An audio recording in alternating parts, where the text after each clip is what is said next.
আসসালামু আলাইকুম। ডক্টর ইউনূস যদি পদত্যাগ করেন তাহলে বাংলাদেশে কয়েকটা ঘটনা ঘটবে খুবই জলদি। প্রথমত, ইন্ডিয়া আবার বাংলাদেশে চূড়ান্ত আকারে ক্ষমতা বিস্তার করবে। আর দ্বিতীয়ত, আওয়ামী লীগ অতীতের চাইতেও শতগুণ ভয়ঙ্কর রূপে ফিরবে।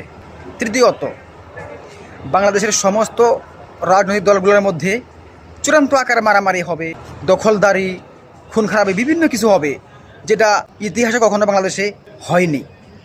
বাংলাদেশের অর্থনীতি এমন নিচে নামবে যে বাংলাদেশের খেটে খাওয়া মানুষ না খেয়ে মরতে পারে।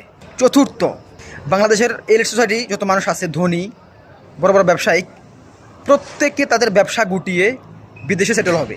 পঞ্চম, বাংলাদেশের যত সেলিব্রিটি আছে, নায়ক নায়িকা, গায়ক গায়িকা যা আছে, ম্যাক্সিমাম তারা ইউরোপ আমেরিকার পাসপোর্টের জন্য অ্যাপ্লাই করবে এবং তারা দেশ থেকে তাদের সমস্ত কিছু বিক্রি করে তারা দেশ থেকে একেবারে মুভ করে চলে আসবে। আর এতে করে আমাদের বাংলাদেশের আগামী ভবিষ্যৎ পাকিস্তান, আফগানিস্তান, শ্রীলঙ্কার চাইতেও ভয়ঙ্কর রূপ হবে। এবং এই কথাগুলো আমি বলছি, আপনারা লিখে রাখেন। ইউনূস স্যার যদি এখন পদত্যাগ করেন তাহলে এই কথাগুলো আপনারা মিলিয়ে দেখবেন এগুলো হয় কি না। অলরেডি অনেক প্রবাসী যারা দেশে যাবে, যারা দেশে যাওয়ার প্ল্যান করতেছিল, সেই মানুষগুলো এখন তাদের সেই নিয়ত চেঞ্জ করে ফেলছে।